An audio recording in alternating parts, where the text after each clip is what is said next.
This episode of Make Money Mediating is brought to you by my new partner, Smith.ai, where live receptionists and powerful AI work together to help you capture more leads, reduce interruptions, and impress your clients from the very first call. Smith.ai answers your calls, chats, and texts 24/7, so you never miss an opportunity, even when you're deep in a session or taking a break. Make Money Mediating listeners get $100 off your first month using the code Guthrie, plus 5% off when you bundle receptionists and chat, and 10% off if you do an annual plan.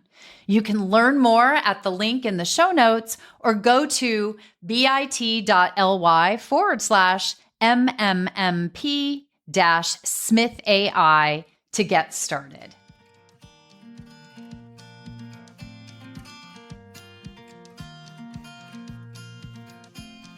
Hello, and welcome to the Make Money Mediating podcast.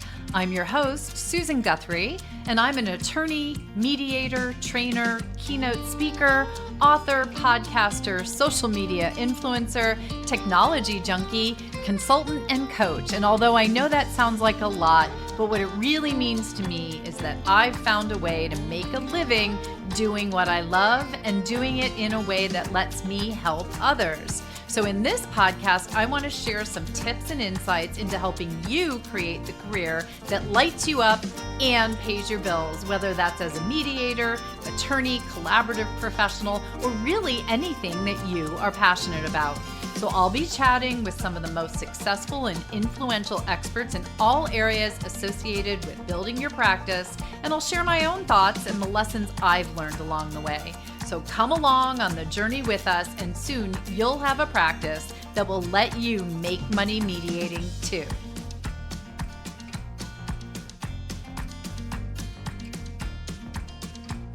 Welcome back to Make Money Mediating. I'm Susan Guthrie, and today we are going to dive into one of the most overlooked and most critical areas of your practice: client intake. If you are out there posting on social, giving workshops, networking like crazy, but still struggling to convert leads into actual paying clients, then this is the episode for you. My guest today is Maddy Martin, the Senior Vice President of Growth at Smith.ai, and someone who has helped thousands of small businesses fix their growth problems by solving what she calls their leaky bucket, which is that broken intake and client communication process. We're going to talk about why the first to respond gets the client and how you can become that first responder, how to secret shop your own practice and uncover what's really happening when someone calls you or reaches out to you. Because it's me, right? We're going to talk about how to use tools like ChatGPT to turn intake chaos into a streamlined system, one that you can delegate confidently. This conversation is packed with real-world advice, tech tips, and one brilliant analogy from the world of competitive dog sports that you will not forget. So grab a pen, open your notes app, and get ready. This one is a game changer.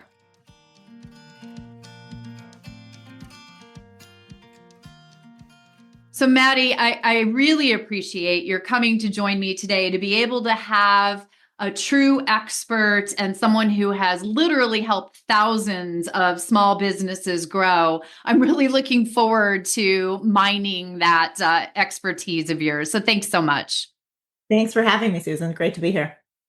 Well, and it's such a timely time for us to be doing this episode because yesterday I met with one of my new clients, one of my new coaching clients, and he's pretty similar to a lot of the people that I talk to, the people that I do this podcast for, in that he's sort of transitioning from one practice into a new practice. He's been a litigator, and for a while he's been a dispute resolution professional, but he's been with a panel, right? And the panel has kind of done all his back end for him.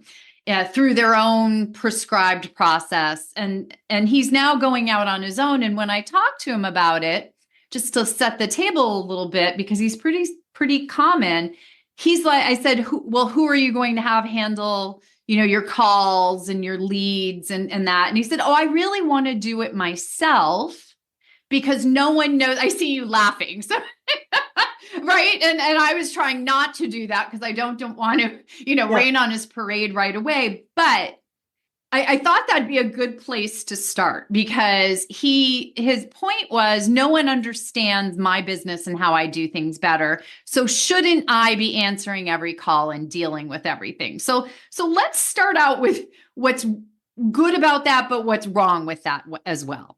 Okay, so I have a prescription for this new client of yours, and it's yes and. So yes, start off doing it yourself because you want the real feel of answering those calls, understanding where your volume is, understanding the questions that are most common that are coming in, and use a system that you are recording those calls if you can, if you have that permission granted.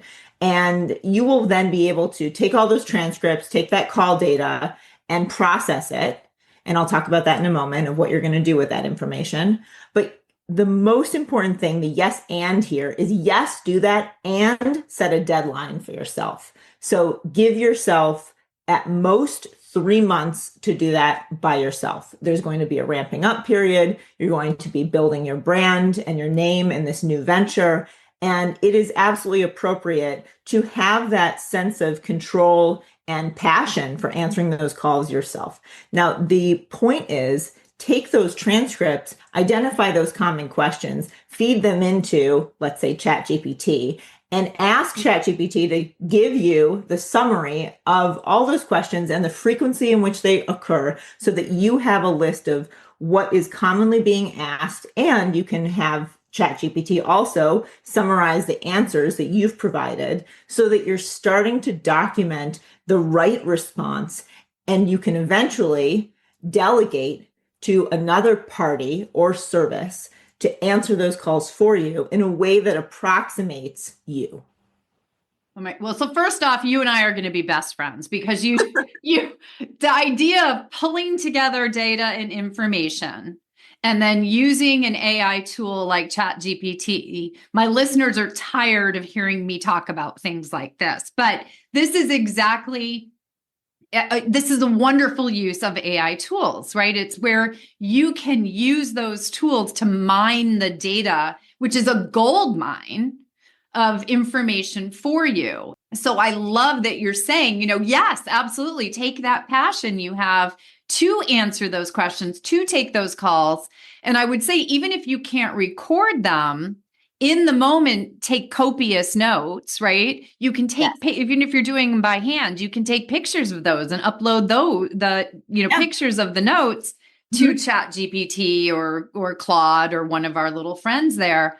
What would you say to someone who has had a receptionist or someone answering their phone forever and hasn't paid any attention to kind of what's happening at that end? They just are trusting that that's all getting taken care of, but they're maybe not getting the response that they would like down what I'll call down the line or down the river from where the leads are coming in. So I would recommend that you secret shop your business. And I would recommend that it's not just you because you're inherently biased and you're going to give leniency, maybe where leniency is not due, or explain away certain things. So recruit a couple friends and family members, always those most brutal friends and family members that will tell you the truth and do as they're told, and give them a prompt, right? Give them some scenario that they are calling in about because you want it to be believable and you're the expert. So you can tell them, here's the, dispute that they're looking to have resolved, and give them enough information to have a realistic conversation with the intake person. And then listen to those calls, because in those calls, yes, ideally they're recorded, or you ask your friend to take copious notes. Hopefully the person who is answering is taking copious notes or using ideally an intake form, right? So you've got that documented. I'm crossing my fingers no matter what, but you want to document the experience of the secret shopper and you want a few data points. You don't want to explain away, oh, they were just having a bad day, right? Or that was at the end of the day and they were rushed, or it was the beginning of the day and they were prepping for something. I mean, there's all these different excuses that we hear. So have it vary by the time of day, by the day of the week. Don't call during lunch hour and do call during lunch hour, right? And see what experience you get. Now, number one, is that call answered? Two, how is the greeting? Three, how is the patient's compassion, emotional, the EQ, right? And then how is the call handled? Does it feel guided? Are you gathering the important information? Is there any screening involved, or is it just data capture? And then what is the next step or conclusion of that call? Is it wrapped up tidily in a bow, or is it left sort of open-ended? And then what is the grade that you now as the listener would give it when you're listening to all these calls or reviewing the notes? How would you grade the overall call? How would you grade the overall experience? And how is the consistency across those different examples? That's what I would be looking at as an audit, and then identify sort of those gaps that exist there. What's the lowest hanging fruit, and tackle those first. Man, I love this secret shopper idea. I've never heard anybody, come up with that, but it's a fantastic idea. And, we do get so entrenched in things, just, we put systems in place and then we just assume that everything's working the way that we want it to, or we never even really put a system in place. We hired someone to answer our phone or something along those lines and never really gave them an appropriate roadmap, or not an updated. I will tell you, I went to a doctor's office yesterday for the first time, and they gave me the 15 different forms that asked for the same information, just 15 different ways. But it was asking for my fax number. It was asking for so many things that don't even really exist in the world that we live in today. And one of the things I said to the receptionist when I turned in my 15 forms that took me so long to fill out was, you might want to update your forms. Just a little, I couldn't help myself. But it's the same thing here, right? For those practitioners who are out there who are just assuming everything's flowing along the way they think it should from that very first call, maybe don't make that assumption. I would say not only don't make that assumption, but one of the, aspects of this question that you started off with is, if you've been in practice for a while, you have this system set up, maybe you feel that everything is running well. I would say no matter where you are in the maturity of your business, this is something that you should be doing as an exercise every 6 months. I mean, put it on your calendar, have it repeat every 6 months. Carve out a day, maybe the day before you're prepping everyone, your friend group and your family members, especially those people who owe you one. And you're saying, okay, like this is when it's happening. I'm scheduling time to do this because it's really important to my business. It sounds frequent maybe to you, but things change. And you may find that this is something that you want to even do monthly just to have the peace of mind that nothing is slipping. Because even at 6 months, things may have slipped long ago. And your worry is going to be, how many leads did I miss or mishandle?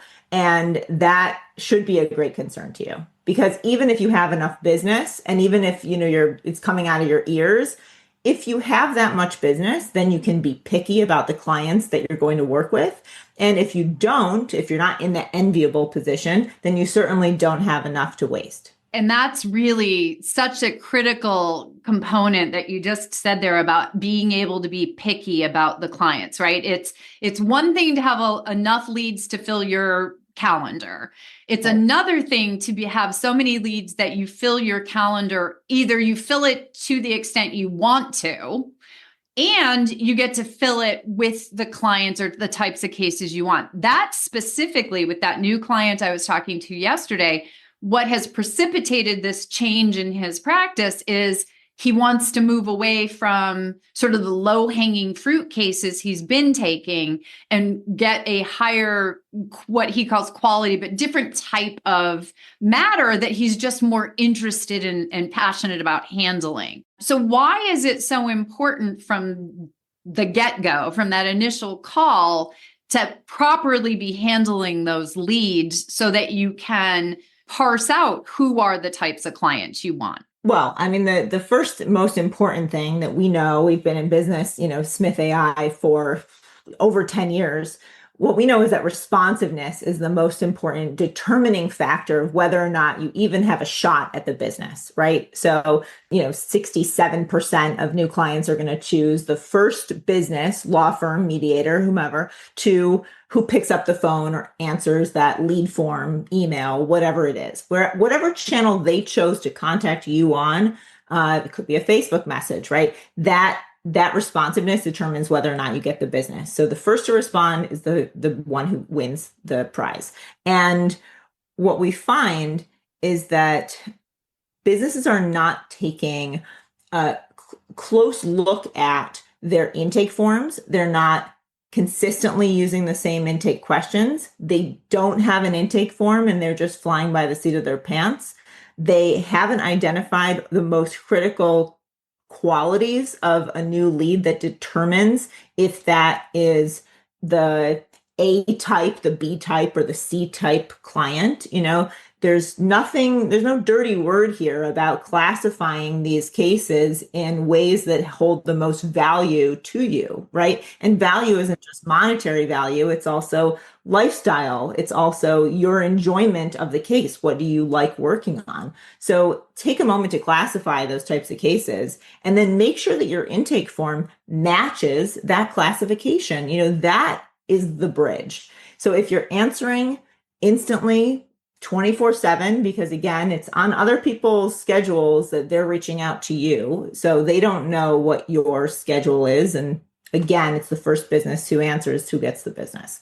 So I would focus on responsiveness. I would also focus, let's call it accuracy. How clear are you in your intake questions to gather the information that you need to assess the criteria, right? Is this a good case? You should be able to have it as such a tight system that anyone could evaluate it for you because the criteria is that clear and the questions are mapped to that criteria. Have a simple score. Did they answer these questions well? Yes. Looks like a great case. No, refer it out. And the other thing I want to say here is it's really important to consider that for those of you who are mostly working locally with clients, you do have a reputation. So for those who are not well qualified, you want to be really mindful of how you reject them, so to speak, and that anyone who is responsible for that responsiveness is carrying out your brand voice.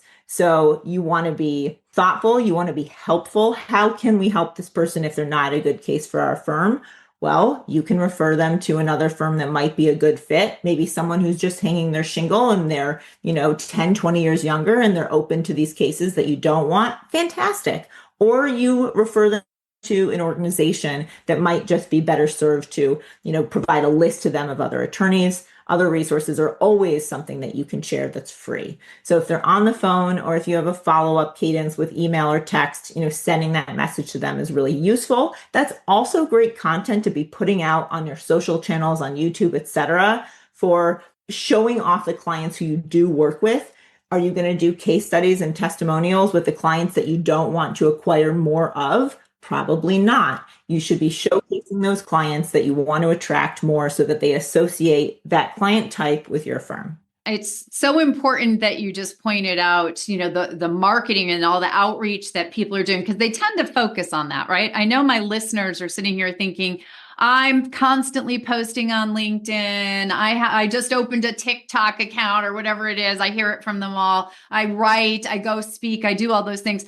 I want you all who are listening to think about all that effort you put into establishing your thought leadership, into making sure you're top of mind, and then think about dropping the ball when they finally reach out to you. You finally did all that work and they actually said, you know what? I'm going to reach out to that guy or that girl or that person. And you are not, as Maddy just said, the first to respond is the one who gets the prize. So you could do all the work that you're doing in marketing. And I know it's a struggle for a lot of people. They don't love marketing, but imagine doing all that and then you drop the ball at this phase. So you mentioned a lot of things, Maddy, that it's important and that people are looking for when they do that outreach, whether it's in an email, whether it is a telephone call. What does a modern client today or potential client, what are they looking for? I think they're looking for fast, right? We're still living in the world of Amazon and Uber. Instant gratification. Gratification. I mean, Facebook serves up all the content that it thinks you need to read, et cetera, right? So everything is fast. And that is sort of ground zero, right? Now, on top of that, they're looking for their firm to be connected with them. So if you have a practice management system and you haven't set up the client portal, that client communication, those automations that give case updates or messages sent through secure means, set that up. It is absolutely worthwhile. Like that is a big missing piece. Your practice management is not just for you internally. It is for communication between you and the client. Ideally, your practice management tool offers that. If they don't, I would be looking at one that does. I think it's really important that that's unified and that you, as the owner, have the visibility into every communication that goes through your firm if you do have staff. And it also holds you accountable to be using this system so that you're building good habits from the get-go, right? It's really easy to get in the habit of using your personal cell phone, texting, emailing from, your own email address.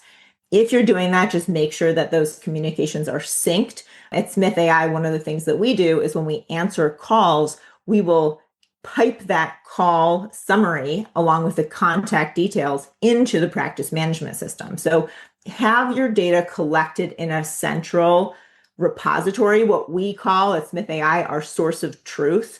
Where is your source of truth? You should have only one.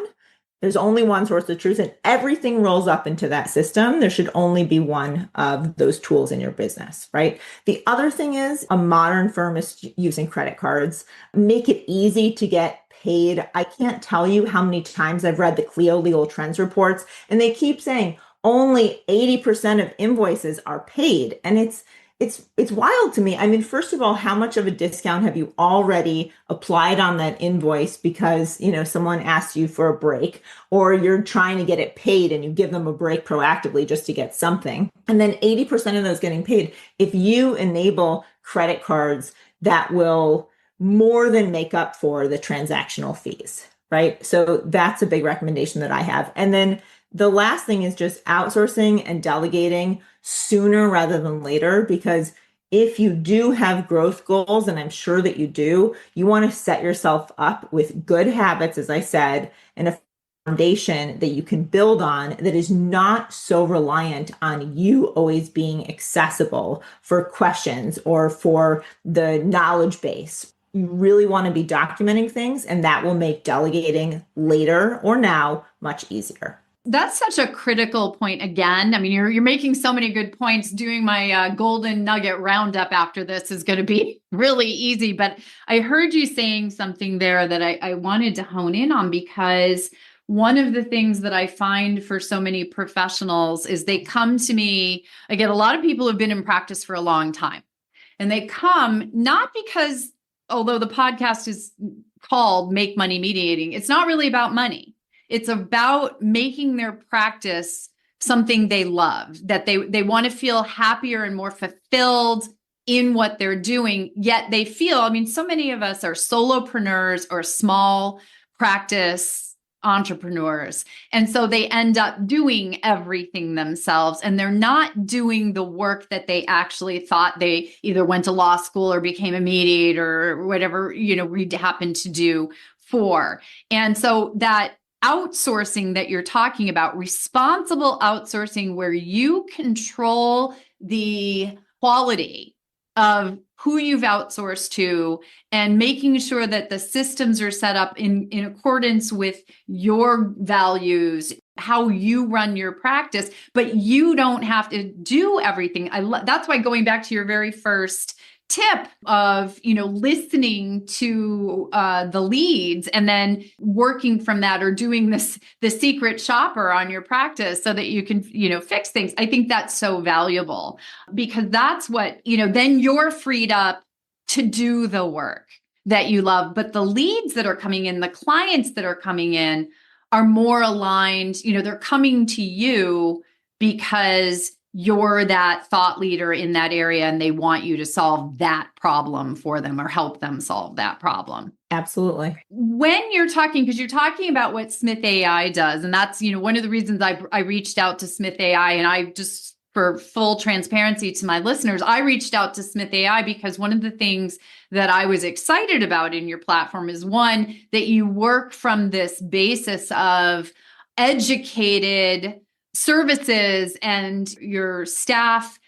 don't just answer the phone and take a message, right? It's easy to have, you can hire anybody basically to answer the phone and say, oh, I'm sorry, attorney or arbitrator so-and-so is not available. If you leave your name and number, I'll have them call you back. And right, anybody, my dog could do that. We'll talk about dogs in this episode. You'll find out why, guys, in a minute. But maybe my dog couldn't do it. A really good team member does so much more than that. And I know that that's part of what you train your teams to do, and it's part of that whole system. Can you just tell us a little bit more of what that really looks like? You don't want an answering service that's basically glorified live voicemail. That's not going to pay for itself. What you want is a friendly professional greeting. You want a really structured intake process. Ideally, at the beginning, there's some screening to determine, for a lot of our attorney clients, is it in the right county? Is it the right practice area? How many people call,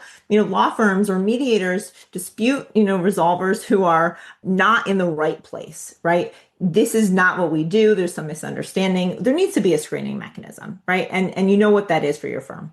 Then you go into intake. So what are the remaining details that we want to gather that are critical, that are also only what we need at that moment of time? We're not asking for, I think about, in another practice area, med mal cases or child custody cases. There's going to be so many details you capture in a later intake deep dive session, right? Right now, what is the critical information we need to capture that helps you prepare for the consultation, determine if they're a good fit, right? Talking about those type ABC, and then being able to schedule that consultation or transfer a call, or if need be, take that detailed message, but you've left someone with at least some relationship building, some customer experience, that they've had a conversation with you. It hasn't just been note taking for a simple message. So do the intake and then determine what the next action step is that's the best fit for your firm. Don't have the instructions be transfer the call if you're never available to accept a call transfer, because then we're just having people hold for no reason. Schedule a consultation, or what I love is the in-between, schedule a 15-minute callback, so that you can have a brief consultation. It's not even officially a consultation. It's just a little vetting for that person who is, like your client, wants to have a little bit more control, and then can determine if they want to offer that full hour consultation, right? But we're not taking that full hour block on your calendar, especially early on when you're starting. That can be something that sort of builds your comfort zone for outsourcing, because all we've done is schedule 15 minutes. We haven't booked you up with 21-hour meetings, right? So, most people Which are never 1 hour anyway, right? So then what you really want to also make sure is that you have a scheduling tool that either is part of your practice management system, or you use a tool like Acuity or Calendly. We love Calendly, and they're very affordable. Just bolt it onto your existing systems, and it connects to any calendar type that you're using, Google, Outlook, you name it. It will allow the receptionist to only see available times, but not what's going on your calendar, right? So you have full privacy, but you have the accessibility to book times. and with the correct buffer time, not booking over anything, only in the times you've allotted for those for that event type. So for example, if you don't like to have those meetings in the morning because you're always busy with other things, then you only have the 1 to 4 block in the afternoon, and that's when those meetings come in. So there's all sorts of settings that you can arrange to make sure that what is booked works for you every time. That's critical. My listeners know I'm the queen of Calendly. I feel like my whole world changed back a few years ago now when I instituted Calendly into my life. And there you're right. Calendly, Acuity, Calendar Hero. I mean, if you're not using a calendar scheduling program, your life will get better. I promise you. Think about them.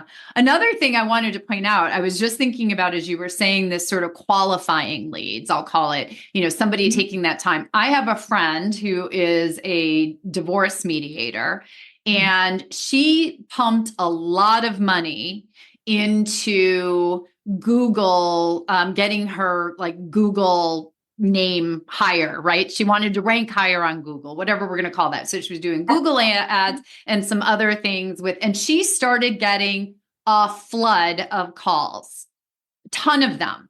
And I said to her, well, that's great. That's wonderful. I'm so glad to hear it's working. And I can see from your face, where I'm going with this.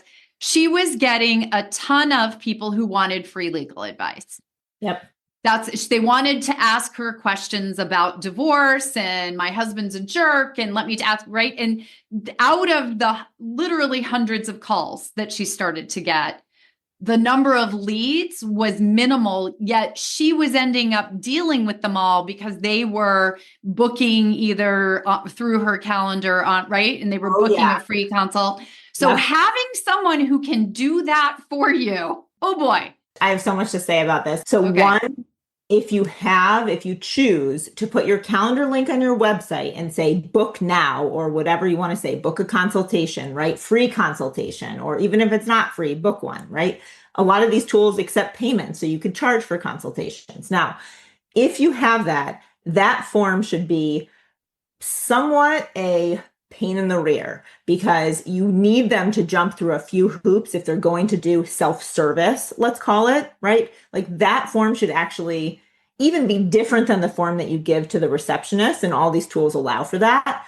If you post something on your website, you want them to jump over hurdles to be able to book that meeting if you are just opening the floodgates, because making it harder for them and adding questions that require some thought and consideration and saying things like my friend Joey Vitale says, he's a trademark attorney. He will say, are you positive that you have the budget and timing and everything is right about you booking this meeting right now? And do you 100% commit to showing up for this meeting because there's a lot of people in line for these spots? Asking for that commitment and having people actually have to check a box or write yes to those statements is very powerful. So don't be afraid to let your personality through and to be very clear about your expectations. But if you have sort of a gatekeeper as your receptionist service, then one, inbound, you can always have those screening questions and you can make the commitment very clear. You can also accept payment for those consultations if you take that. And on your web forms where someone is filling out, a little contact form, our receptionist can make outbound calls to those people and follow the same process. So you don't have to worry that this is just inbound. It's both inbound and outbound, and you can handle those promptly no matter the channel that they come in. I like your friend. I love those. I call them aspirational questions, right? Like, but you're right. There's power in asking people that.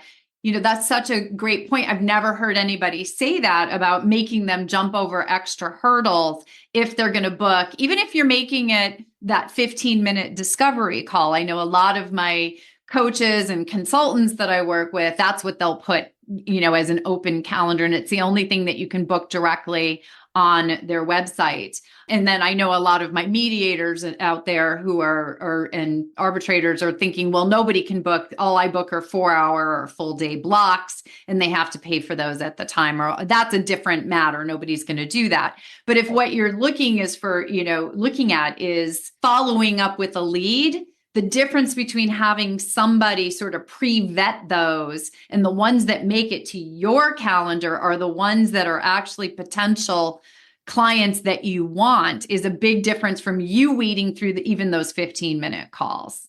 Oh, absolutely. I mean, you should be the recipient of qualified leads and not the initial screening person. And that goes into another point, which is, as you start to bring people on, if you have, a very specialized legal assistant or paralegal or someone of that nature, if you're repurposing them as your receptionist, it's sort of like taking my hunting dogs and asking them to be herding dogs.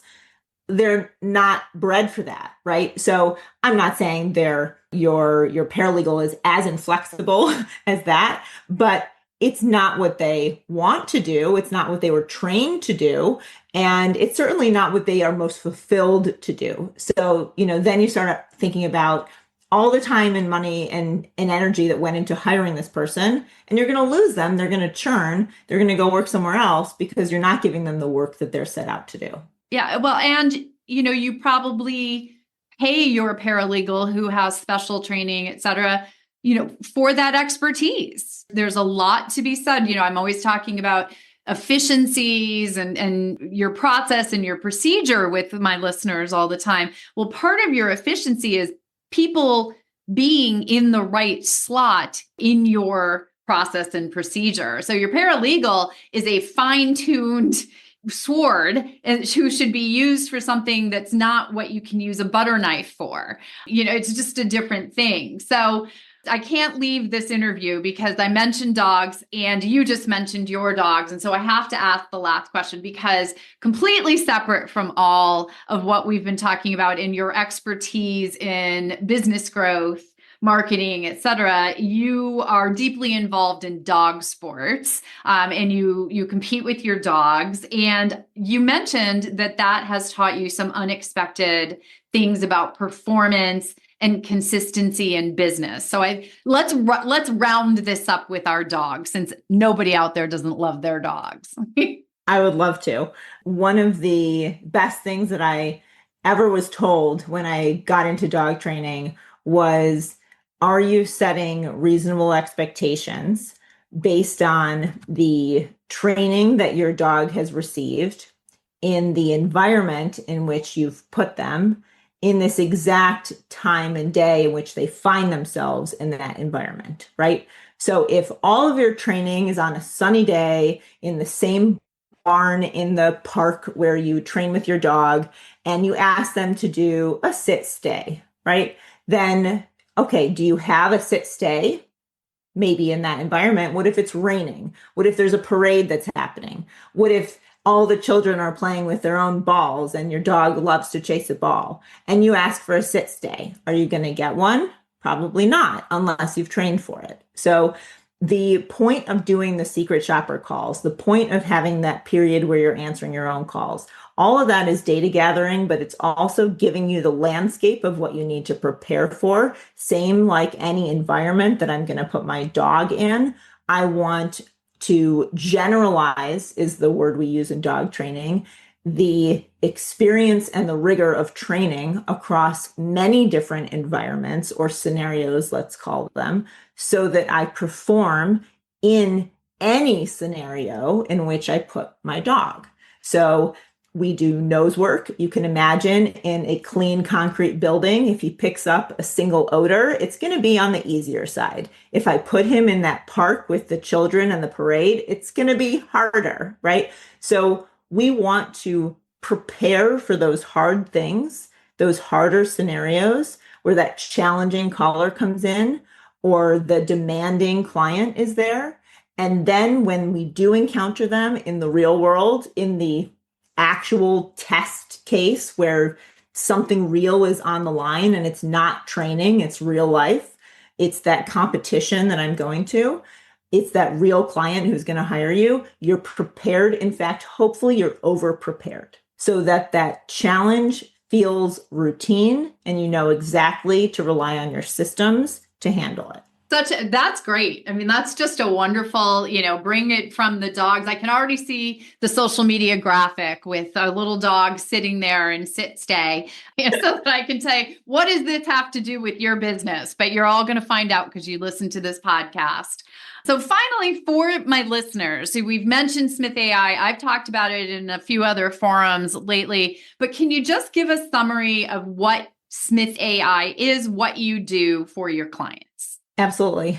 So as I mentioned, we've been in business for about 10 years. Smith.ai is a customer engagement platform. So we offer virtual receptionists, we offer AI receptionists, and they are available 24/7, 365 for all of your answering and intake needs. We will schedule appointments. The really unique thing is because we have hundreds of live agents across North America speaking English and Spanish, when we launched the AI receptionist product, brought them into that solution as well. So unlike every other AI only solution, we have humans available as backup for escalations for your clients who are more sensitive or prefer to speak to a human. You can always get access to a human through that AI receptionist. Or if you prefer, the virtual receptionists are always human-led call answering or outbound call handling. So that is sort of our sweet spot.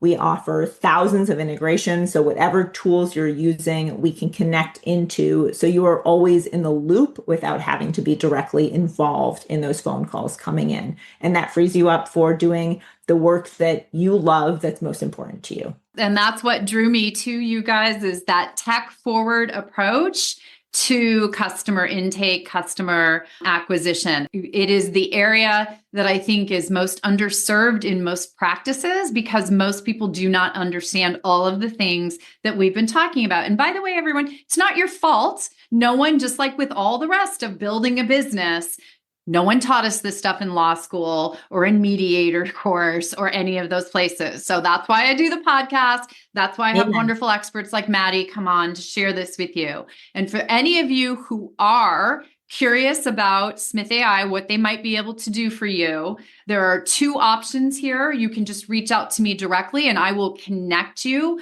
with a dedicated service rep who's going to help you with any questions, etc. For those of you who just want to go to the website, which I'll have the link in the show notes, if you use the code Guthrie, then you get $100 off your first month. So they're offering that either way.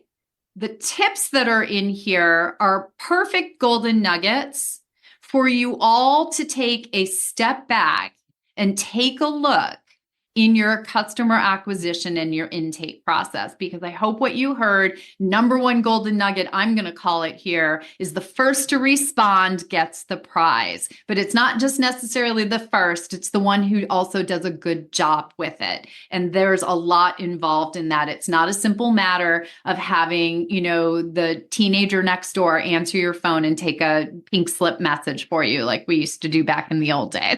So Maddy, I so appreciate your coming on and sharing your expertise with my listeners. This is the type of information that is just so valuable and that people just don't know what they don't know. So you really have dropped so many wonderful tips for everyone. I can't wait to get this episode out. Thank you. Oh, thank you so much for having me. And just know that when you take just some of this advice, first of all, you don't have to tackle all these things at once. Just take your time with it and do each thing well. You will be miles above the competition. Everyone is in the same position that you are. So just taking steps in this direction is a lot of progress and you'll see it immediately in the results. Take everything at a step at a time and listen to the ways that Maddy has pointed out that you can use your AI tools to help you as well, because those tools are there to support you. You don't have to take your place. You don't have to use them in the mediation room or don't have them write your briefs for you. We've talked about the issues there, but think about how they can support you so that you can do a process like this, set up a flow like this in a way that's going to be really helpful to you. So again, Maddy, thank you so much for joining me. Thanks so much, Susan. Okay, before we wrap up, let's take a moment for the Golden Nugget Roundup. These are the standout insights from today's conversation with Maddy Martin that you do not want to forget. And let me tell you, I had such a long list, I had to cull this down. So I hope you took good notes, but here's what you absolutely need to remember.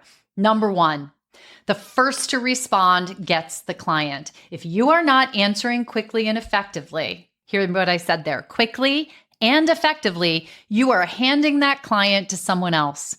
Responsiveness is not optional. It's your competitive edge. Golden nugget number two, secret shop your own practice.